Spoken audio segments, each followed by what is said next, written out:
On des oreilles, on a tout dit. Yes, Massive, c'est Spectre qui est FBB pour parler d'ici, on parle pour ne rien dire. Et en disant rien, on a tout dit. Aujourd'hui, on va parler d'un sujet dont on entend parler absolument tous les jours sur l'internet des Césaire, mais vraiment absolument tous les jours. C'est le streaming. Et on va aussi un peu parler des ventes d'albums, des certifications, etc. Plus particulièrement aux Antilles. On va prendre des exemples à l'international, mais on va surtout parler aux Antilles. Avant ça, je voulais vous dire que la mixtape de Meryl, le jour avant le caviar, est disponible en précommande. Donc, n'hésitez pas à aller précommander ça. Je vous mets le lien dans les commentaires. Et comme très souvent, on va également mettre à jour la playlist inutile. Donc, quels sont? Je vous ai mis Keita Kiandon sur le Lifestyle Rhythm qui fait beaucoup parler de lui ces temps-ci avec Kalash, J-Max et d'autres artistes. On va également mettre Sika Erlion, je ne sais pas comment on prononce ça, Persévère, ça vient visiblement de la Réunion, je ne comprends pas trop le créole, mais vraiment très très grosse vibe ce morceau, j'ai beaucoup aimé. On va mettre Zoclan, c'est un son de rap haïtien, là non plus je ne comprends pas trop, mais le flow est un petit peu sympa pour ceux qui aiment bien les sons un peu comme Gâteau, Dabato, ou bien les sons rap haïtien en général. CPK du Mob 90 avec le morceau, alors je sais pas, non, je crois que l'artiste s'appelle 80 et le morceau s'appelle CPK, désolé si je mélange. Et un son de reggae que j'ai bien aimé, Chility, Wake Up, dans la playlist inutile. Let's go. Tell them that me can't do forward. Dead man, dead bitch, if on you. Puffin the molly en patate, me a general. Mon responsabilité, toutes les lyrics, moi tell them can't do forward. Des fois je me sens faillir, trahi. Combien se sont perdus en 10 ans, qui sortiront vainqueurs de prison. Pourtant c'est Jah qui m'envahit. 2 grammes de C sont perdus dans ton nez. Tête de fragmenté quand je te fais pilonner. On a brûlé la frappe et je parle pas de dériver. T'as sucé l'univers pour un compte certifié. Gina le produit pour leur femelle. Pété piroqué, tout bout dans ses points foliés. Les nappes débarquées, salope qu'on n'a pas les coucher. Pété piroqué, tout bout dans ses points foliés. Les nappes débarquées, salope qu'on n'a pas les flipper. Yeah, my friend, wake up. Oh, wake up. Avant Babylone fait nous tomber. My friend, wake up. Oh, wake up. Oh, ah, ah, ah. Donc cette thématique me vient d'où? Elle me vient évidemment du projet de Meryl qui va sortir. Donc on va parler un peu des ventes, des streams, etc. Puisqu'il faut que vous alliez streamer ça comme jamais, etc. Et il y a beaucoup de trucs qui vont sortir. Il y a le projet de Titoff, je pense qu'il va sortir avant avril, vu qu'il a un concert prévu à la Maroquinerie en avril. Je pense qu'il va sortir un projet avant. Enfin, moi, c'est ce que j'aurais fait, mais vu que je ne travaille pas dans une maison de disques, on ne sait jamais. Mais voilà, il y a des projets qui vont arriver, il y a des projets qui sont sortis il y a quelques mois aussi. Donc, c'est déjà un sujet dont on parle pas mal sur Internet. Mais il y a aussi une série de tweets qui est sortie, parce que bien sûr, c'est Twitter qui m'inspire pas mal de mes sujets et aussi nos échanges sur Instagram. Et il y a des gens qui disaient, ouais, les artistes antillais en 2019 n'ont pas fait de disque d'or, ou ouais, le public antillais ne stream pas, ou voilà, enfin plein de petits trucs par rapport aux Antillais et au streaming. Je vais essayer de vous mettre quelques exemples à l'écran. Et donc j'ai voulu vraiment revenir dessus parce que on parle beaucoup de ça sur Internet, mais il y a beaucoup de gens qui lisent ces mots-là, qui ne savent pas du tout comment ça fonctionne, qui ne savent pas, il y a toute une génération qui a peut-être jamais même acheté un album, que ce soit en digital, en physique ou même le streamer. Donc on va essayer de revenir dessus tout de suite.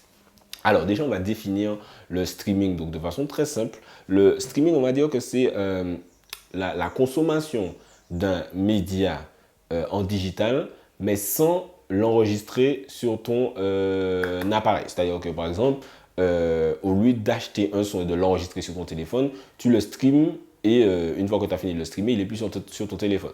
Pour vous donner un exemple tout simple, là vous êtes littéralement en train de me streamer. YouTube c'est du streaming, pareil que Netflix c'est du streaming. La différence entre les deux, c'est que YouTube, le modèle économique de YouTube, c'est que tu streames le contenu de façon gratuite et il y a de la pub qui apparaît ou ils font leur argent d'autres façons. Mais en tout cas, toi, tu ne paies pas quand tu regardes une vidéo YouTube. Là où Netflix, leur modèle économique, c'est que tu paies un abonnement mensuel et ensuite tu regardes en illimité. Ce que je regarde un film par mois sur YouTube ou que je décide de regarder 70 films par mois sur YouTube, je vais toujours payer la même chose. Donc c'est ça le modèle économique de Netflix, mais les deux, c'est du streaming au final.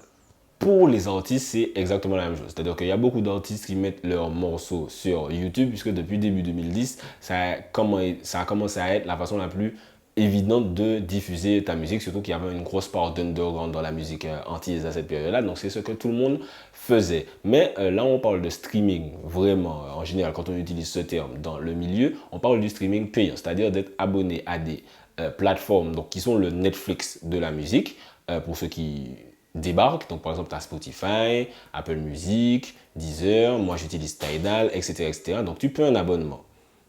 C'est dans les eaux de 10 € par mois. Et ensuite, tu écoutes absolument toute la musique que tu veux. Sachant que maintenant, pour que les streams soient comptabilisés comme des ventes, tu dois avoir ce compte payant. Sur Deezer, par exemple, tu peux toujours écouter sans payer. Mais il faut avoir un compte. Je crois que sur Spotify aussi, sur certains trucs. Mais en tout cas, c'est des comptes premium, donc les comptes payants qui sont comptabilisés pour la certification et pour le nombre de ventes au final. Ce qu'il faut aussi savoir, c'est que le stream, du coup, a littéralement sauvé l'industrie musicale. Pas forcément les artistes, puisqu'il y a beaucoup d'artistes qui galèrent avec le stream, puisque un stream, c'est pas une vente, c'est enfin 1500 streams égale une vente d'album, entre guillemets. Donc pour arriver à 1500 streams, il faut beaucoup de streams. Donc les artistes ne s'y retrouvent pas toujours, puisqu'ils gagnent 0,0001 cent sur un stream. Mais bon, c'est pas le sujet d'aujourd'hui, j'en ai parlé avec Pepsi.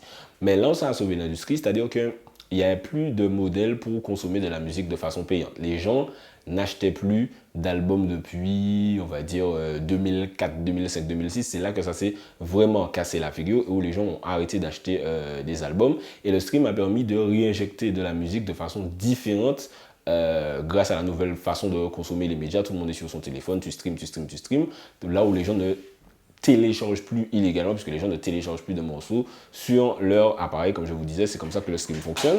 Par exemple, je vais prendre l'exemple du rap français, un artiste comme Nesbill, son album N2S, avec le morceau À chaque jour suffit sa peine, qui était un gros hit, qui passait tout le temps à la radio, etc. machin. En première semaine, je vais parler de cette obsession qu'on a pour la première semaine, ça a vendu 4120 albums, et sur la durée, il a vendu un truc genre 30 000 albums en tout.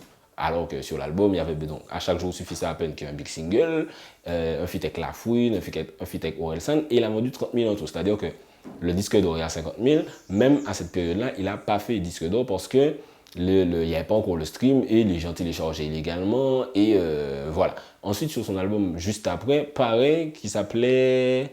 Alors j'ai oublié comment l'album s'appelait, mais c'est l'album où il commence à faire comme Vybz Kartel, avec un homme qui se noie, etc.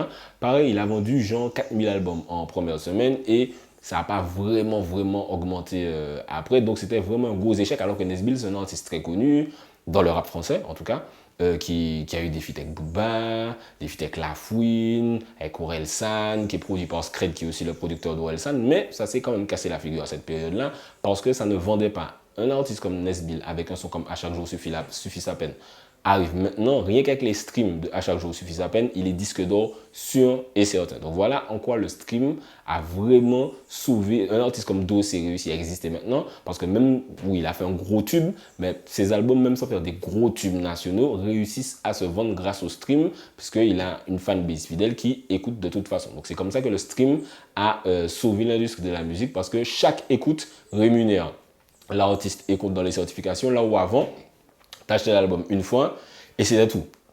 Et surtout, tu le téléchargeais beaucoup illégalement. Là maintenant, en France, comme il y a énormément de gens qui streament, à chaque stream, l'artiste est rémunéré. Même si c'est peu, mais il est quand même rémunéré. Et à force des streams, tu peux gagner des certifications, vendre des albums, etc., etc. Donc c'est comme ça que le stream a sauvé l'industrie de la musique, en tout cas à l'international. C'est important, je dis à l'international. Pourquoi je précise à l'international? Puisque comme dans quasiment tous les secteurs de la vie antillaise, il y a des particularités antillaises à la consommation de la musique et donc du coup au stream. Ce qui se dit beaucoup sur Twitter et sur Internet en général, et je le vois beaucoup ça dans mes commentaires, c'est les Antillais ne streament pas. Ce que j'aime pas, c'est qu'on dit les Antillais ne streament pas, en mode c'est de la mauvaise volonté, vous voulez pas streamer, vous n'aimez pas les artistes, vous ne respectez pas les artistes, Il y a probablement de ça aussi, mais ce n'est pas que ça. Les Antillais ne streament pas déjà parce que c'est dur de streamer aux Antilles. Par exemple, moi j'utilise Tidal, j'ai réussi à créer un compte et quand j'étais avec des collègues qui voulaient créer leur compte, ils n'y arrivaient pas. Et moi, je dis, ah ouais, c'est bizarre, machin, truc. Donc, récemment, une amie m'a envoyé un podcast auquel elle a participé et elle voulait que je l'écoute sur Spotify. Les podcasts, je pense que je peux les écouter sans avoir de compte payant sur Spotify. Donc, j'essaie de créer un compte, payant ou pas, hein, j'essaie de créer un compte Spotify. Spotify n'est pas disponible dans votre pays. Vive la France. Donc, déjà, il y a la difficulté de pouvoir s'inscrire sur la plateforme. Tidal, ça passe pas pour beaucoup de gens. Spotify, même pour moi, ça ne passait pas. Je pense qu'Apple Music, ça passe pour à peu près tout le monde. Donc, si vous deviez essayer d'aller sur quelque chose, ce serait Apple Music ou Deezer, sachant que, n'oubliez pas, il faut avoir un compte payant sur Deezer pour que ça compte pour quelque chose. Sinon, il y aura des pubs entre tous les sons. De toute façon, c'est chiant. Mais tout ça pour vous dire que c'est pas juste les Antillais ne veulent pas streamer. C'est compliqué déjà de s'inscrire. Quand tu t'inscris ensuite sur une plateforme, il y a le problème du réseau aux Antilles. Bon, maintenant, la 4G est assez développée, je pense, dans beaucoup d'endroits.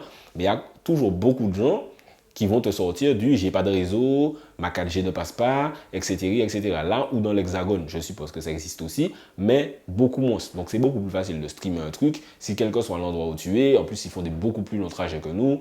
Donc, ils sont là dans le métro ou, je sais pas, dans leur voiture, ils roulent des 1h30 pour aller travailler, machin. Donc, ils streament.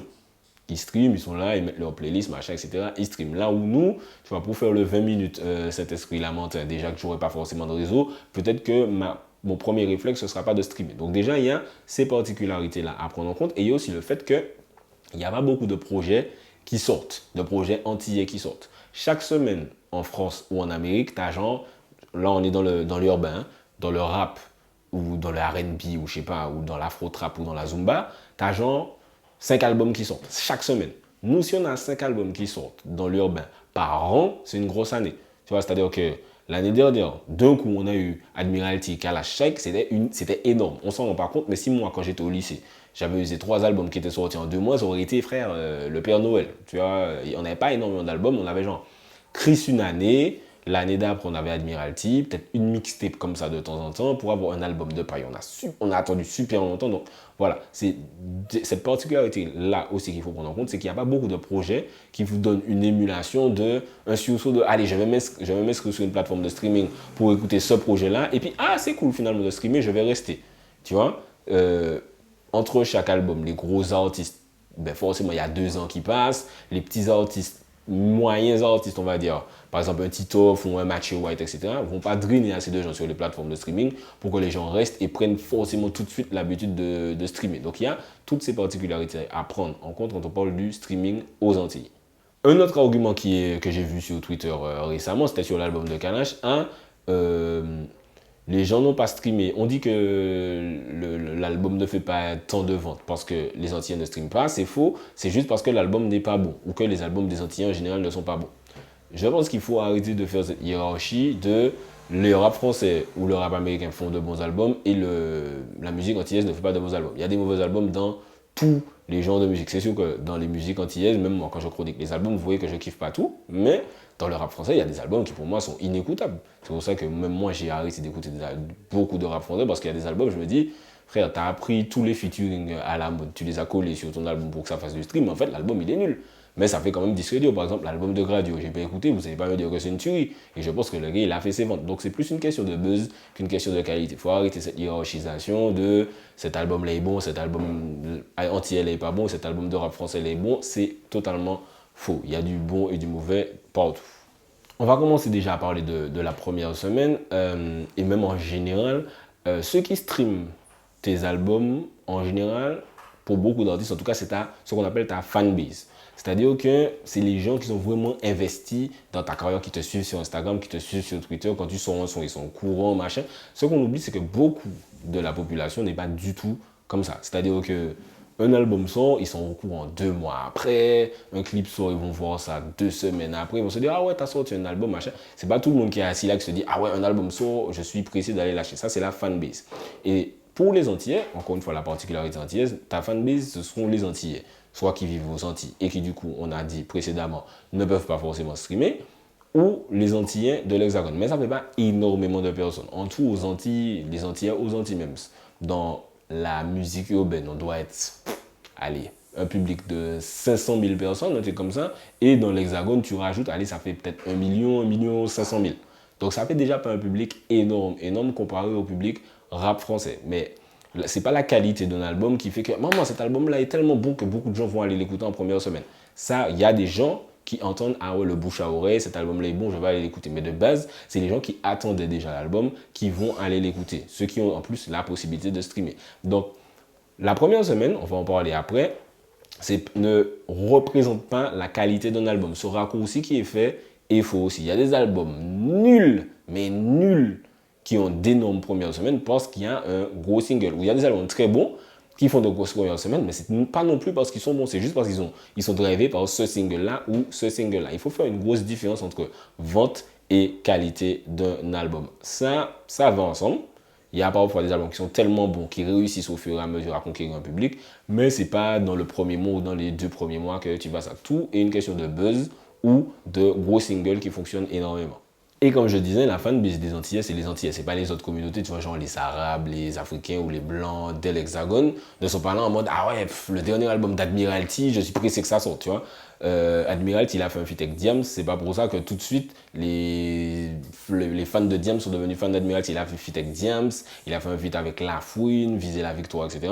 Mais les hexagonaux, ils ont oublié Admiralty littéralement 2 mois après ce featuring-là. Donc c'est pas comme ça non plus que ça fonctionne. Il faut vraiment le savoir.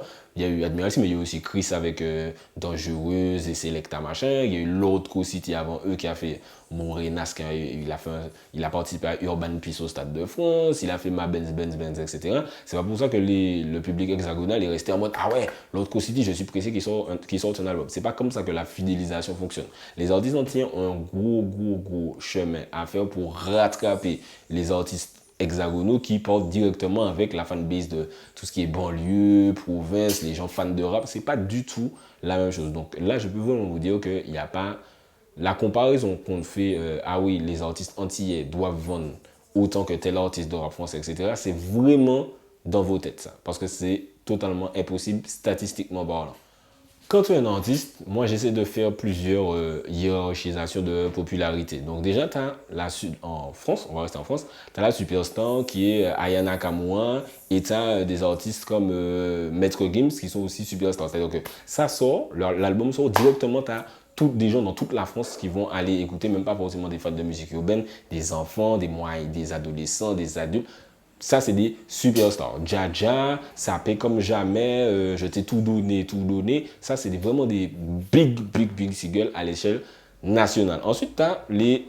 Alors ça, c'était les pop stars, je veux dire. Pop stars, Aya Nakamura, Maître Gims, c'est pop stars. Ensuite, tu as des superstars qui ont dépassé le juste urbain, mais qui ne sont pas totalement non plus dans Johnny Hallyday status. Des gars comme MHD, par exemple, à un moment, quand il a fait...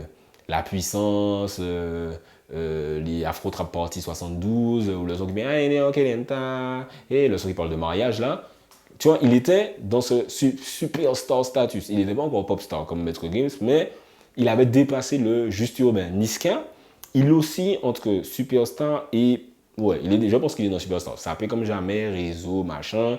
C'est pas Johnny Hallyday, c'est pas du tout Maître Gims et Aya Nakamura, mais il a dépassé le juste star du rap. Il a dépassé juste ça. On va dire que j'ai une grosse star du rap, à la limite. Et ensuite, tu as la star. Tu vois, tu n'es pas une superstar, c'est juste une star.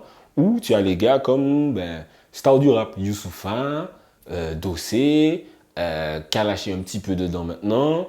Voilà, les artistes de cette statue-là qui ont une fanbase, qui ont eu des big hits, mais qui ne sont pas forcément Aya Nakamura ou Maître Gims, où dès que ça sort, tu as toutes les banlieues, toutes les provinces qui vont écouter. Non, c'est faux.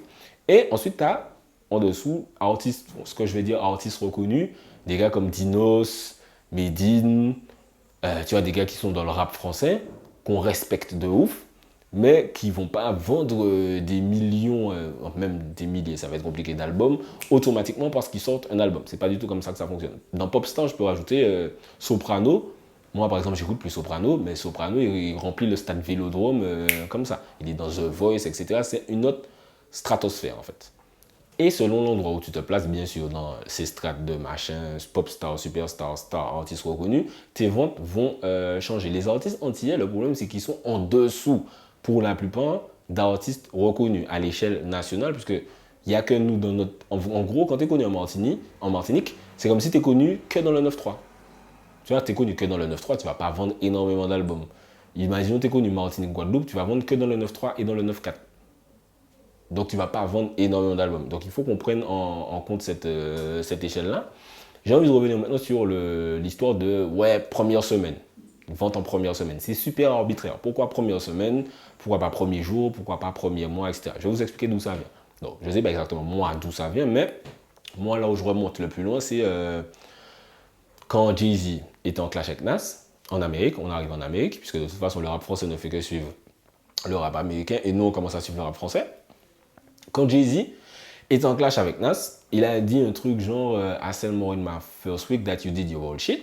Et en gros, ça veut dire en une semaine, j'ai vendu plus que tu as vendu dans toute l'exploitation de ton album. Donc en gros, tu es mon petit, respecte-moi.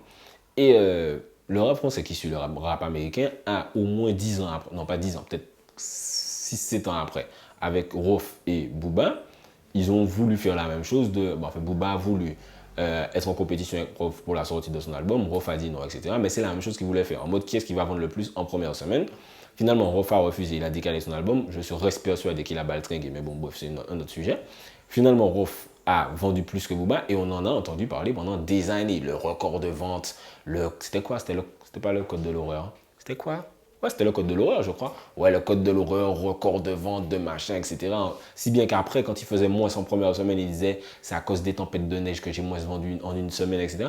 C'est vraiment devenu un truc de ouf la première semaine. Et maintenant, ça commence à retranspirer sur les artistes antillais, surtout Kalash, puisque c'est lui qui est dans le game rap français. Et sauf que c'est super arbitraire, ça veut rien dire. Tu peux commencer à 7000 et finir à 100 000 comme Youssoupha quand il a sorti. Je crois que c'était à chaque... Non, c'est pas à chaque frère. Je sais plus si c'était une négritude, je sais pas. L'album où il y a un ange rempli de pétrole sur l'album. Il a commencé à pas beaucoup.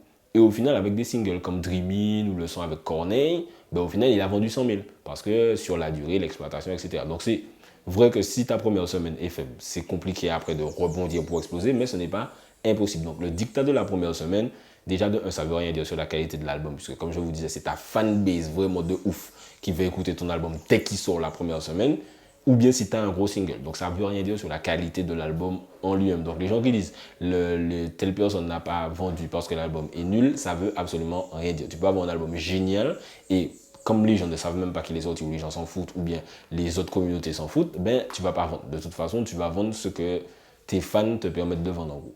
Comme je disais, ça fait partie de la compétition rap, toute cette histoire de première semaine, mais ne mélangez pas les artistes antillais dedans parce qu'on n'est pas du tout à la même échelle. On va faire une petite historique des ventes. Chris, avec Lim et Mike là, c'est environ, je pense que ça a évolué depuis, mais c'est environ 30 000, 40 000 en tout.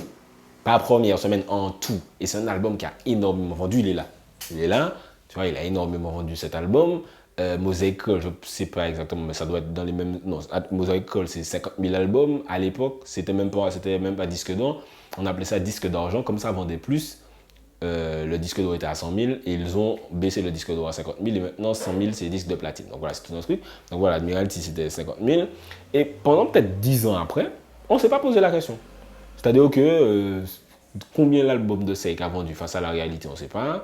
Combien l'album de Paille, mot pour mot, a vendu, on ne sait pas. Combien l'album de Kérosène, Sky is the Limit a vendu, on ne sait pas. Même Bipolaire de Kérosène, tout ça, on ne sait pas combien ça a vendu.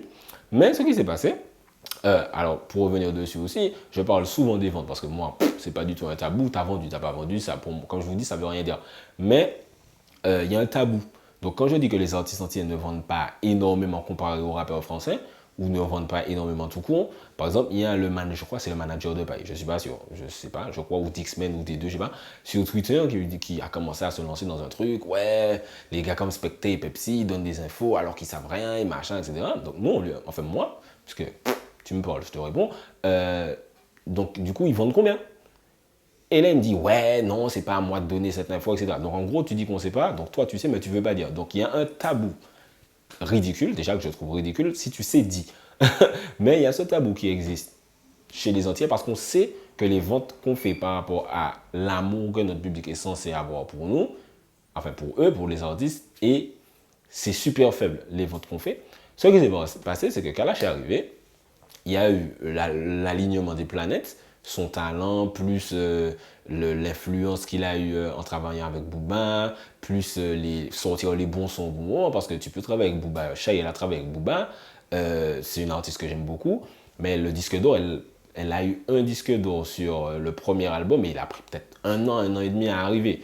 Kalash, il a réussi à le faire parce qu'il a fait des Bendo, Taken, Rouge et Bleu, etc., etc. Ce qui est très dur à faire. Sur l'album Chaos, il y a genre 4 gros singles. 4 gros singles sur l'album de n'importe qui, que ce soit un album antillais, américain, français, machin, c'est te dire, ah, banco, j'ai réussi mon truc. Et quand lui, il a réussi à faire ça et à avoir son disque d'or sur Chaos, qui est ensuite devenu, je crois, disque de platine sur la durée, je ne suis pas sûr, mais il me semble que oui. Sur le coup, on était content. On s'est dit, lourd, tarpé, bissier, arrêt, mauvais. Mais moi, comme je pensais sur la durée, direct, je me suis dit, putain, mais là, il met une barre et on va juger non seulement lui, mais par prolongement, les artistes antillais par rapport à ça, si on entend les chiffres. En fait, puisque le public antillais, tout ce que je viens de vous dire là pendant 20 minutes que je babille, le public entier ne se dit pas tout ça. Donc, il a fait ça. Et ensuite, avec Mwakamoun, il a réussi à faire encore mieux grâce au single Mwakamoun. Donc, il a encore plus monté la barre. Donc, on est encore plus content. Mais encore plus... Enfin, moi, je suis encore plus en train de me dire, putain, maintenant, on va juger par rapport à ça. Tu vois ce que je veux te dire? Et c'est pour ça que des gens viennent maintenant sur Twitter dire, avant, en 2019, il n'y a pas eu de disque d'or parmi les Antillais. Comme si avant, il y avait des disques d'or parmi les Antillais. Ça fait 10 ans qu'on n'a pas parlé des ventes des artistes antillais urbains. Subitement, Kalash arrive, il a fait disque d'or, tout le monde travaille à la Snap. Tout le monde travaille à la Snap, à la SACEM, Médiamétrie, machin, etc. Alors qu'en vrai, on ne sait pas du tout. Et pour l'album Mwakamoun, ce qu'on oublie de dire, c'est qu'il aurait pu vendre beaucoup moins que ça, puisque Chaos, il a eu Bendo avant, il a eu Rouge et Bleu avant, ensuite il a réussi à avoir Taken. Mais sur Mwakamoun, avant que l'album sorte, ben en vrai, il y a un moment gâché qui fonctionne à notre échelle, nous, aux Antilles, mais en France, ça explose pas. Ensuite, il y en a là. Moi, j'aime beaucoup ce morceau, mais qui fonctionne ni aux Antilles, ni en France. Vraiment, c'est vraiment les connaisseurs qui kiffent ce son. Et peut-être, Mwakamoun, ça sort quoi? Ça sort une semaine avant l'album ou 2 semaines avant l'album. Et boum, ça explose. Mais même lui, même en se disant c'est un très bon son, effectivement, je crois qu'il avait une vidéo où il disait là, je viens d'enregistrer le son qui vient de changer ma vie, etc. Mais personne, et si quelqu'un me dit oui, moi je savais, t'es un mytho, personne ne pouvait savoir, ce son-là va être le son le plus streamé de France pendant un an, record du disque diamant le plus rapide, ou de platine le plus rapide, je ne sais pas. Personne ne pouvait savoir ça. Donc s'il ne fait pas ce son-là, imaginons, Pyroman ne fait pas bien la prod, Damso n'est pas trop chaud pour le morceau, Kalash lui-même n'aime pas le son, puisque Kalash, des fois, il a des sons, je me dis, attends, il sort pas ça? Et moi, je kiffe, tu vois, par exemple, j'ai teasé des sons à lui dans la chronique de son album, et les gens me disent, putain, envoie-moi ça, c'est chaud, machin, et lui, il ne le sort pas, du coup. Des fois, il aurait pu se dire Mwakamoun, ouais, moyen, j'aime pas trop. Donc, en gros, il n'aurait pas sorti ce son-là. Ben, Mwakamoun, l'album, aurait vendu peut-être même moins que ce que Diamond Rock a fait récemment là. Donc, faut mettre tout ça en perspective aussi. Donc voilà, j'espère que tous les artistes qui m'écoutent comprennent que tu peux pas être dans du 40 000 ventes en première semaine ou machin, disque d'or, disque de platine à chaque album. C'est pas possible. Pour un artiste antillais et même pour un artiste français, c'est pas toujours possible. Pour un artiste hexagonal, c'est plus facile sur la durée parce que tu as un énorme public et une énorme communauté. Mais pour un artiste antillais, pour les raisons que j'ai citées avant, vous pouvez revenir dans la vidéo, c'est chaud. Par exemple, un Youssoupha, artiste énormément respecté dans le rap français, grosse fanbase, écouté par Africains, Caucasiens, Arabes dans toute la France, machin, et même peut-être ailleurs que la France. Le gars, son dernier album, il est sorti, il n'y a pas de gros single, boum, 7000 ventes en première semaine. Tu vois, ça, on n'en parle pas. Le Fa et Black M, qui sont tous les deux dans le plus gros groupe de rap français de la décennie, en solo, tu vois, Black M, il t'a fait des 100 000, 500 000 machins. Il est revenu avec un album après, il a fait quoi? Il a fait 5000 ventes en première semaine. Le Fa aussi, 5000 ventes en première semaine. Hamza, qui est un artiste qui est à Belgique et France, et je pense qu'il a écouté un peu ailleurs dans l'Europe, son premier album, c'est 7000 ventes aussi. Donc, il faut prendre ça en compte quand on calcule les ventes des artistes antillais. Là, le seul dont on connaît les ventes, c'est Kalash, donc on va parler de Kalash. Il a fait, je crois, sur Diamond Rock de mémoire, 5500 en première semaine. C'est dans les mêmes eaux que ces gars-là. Et pourtant, on parle de son album comme d'un flop. Après, on s'en fout, on parle d'un flop. Pour Kalash, à la base, il fait ses shows, il fait ses trucs, il a déjà son catalogue, il a déjà fait du bif pendant 10 ans. À la limite, c'est pas super grave. Là où ça devient grave, c'est qu'on va commencer à juger d'autres artistes qui commencent avec la grâce à percer dans cette échelle nationale. On va commencer à les juger comme ça. Donc moi, quand j'entends qu'on dit flop pour tel truc, je me dis, mais attends, pour Diamond Rock, je me dis, attends, mais quand Meryl va sortir, qu'est-ce qu'on va dire? Si elle vend 4000. Est-ce qu'on va se dire, ah, c'est une nouvelle artiste, c'est pas grave. Et quand le deuxième album va sortir et qu'elle va faire 6000, est-ce qu'on va se dire, ah, tu vois, Titoff, quand il va sortir, il va faire combien? Est-ce qu'on se pose cette question? Combien Paille vend? Combien Kérosène vend? Combien... Ah, comme c'est Kalash Yata avec Booba, on peut, mais les autres, on ne se pose pas la question. Non, ce sont des artistes antillais de toute façon qui sont à la même échelle quasiment un peu tous. C'est pas parce que, boum, tu as travaillé avec Booba, tout de suite, c'est bon, tu es Damso, tu es Niska, tu es... Non, c'est pas comme ça du tout que ça fonctionne. Meryl, pareil, elle aura son Planète Rap là, etc., etc. Ça ne veut pas dire automatiquement qu'elle devient une rappeuse française et qu'elle va vendre comme un rappeur français. Un son de Meryl qui fonctionne Alala a 6 millions de vues sur YouTube. Donc, je vais prendre les vues sur YouTube pour faire l'échelle un peu. 6 millions de vues sur YouTube. Un son de Shai qui ne fonctionne pas, c'est 6 millions de vues aussi. 5-6 millions de notifications. Ou Cocorico, qui est un échec que tout le monde a dit, putain, c'est nul, qui est d'ailleurs top-liné par Meryl. Ah, c'est nul, machin, etc. C'est 7 millions de vues. Donc, en gros, un échec de Shai a plus de vues que Meryl. Pourquoi? Parce que c'est une autre échelle. C'est Belgique, c'est France, c'est un autre public. Il faut absolument que les gens comprennent ça. Et un dernier truc dont on refuse de parler, qu'on refuse d'admettre, c'est la barrière de la langue. Ça, c'est vraiment un truc qui me bute. Genre, parce qu'il y a eu la jurisprudence Kassav en 1960, je ne sais pas trop combien. Ah ouais, Kassav, ils ont fait des tournées au Japon, ils ont fait ça. Arrêtez vos trucs. Kassav, c'était à l'époque. C'est un autre truc. Les gens vont comme si le créole, c'est pas du tout un frein. Oui, admettez-le, le créole, c'est un frein. Quand tu fais un son en créole, il fonctionne moins que quand tu fais un son en français. C'est comme ça. Les gens disent, ouais, les Africains, ils réussissent à faire des tubes et machin, on comprend pas ce qu'ils disent. Les gars, les Burna Boy, ils parlent anglais. Il y a des morceaux en, je sais pas, nigérien, je sais pas exactement quel pays. Il y a des morceaux en dialecte, pas dialecte, en langue de son pays.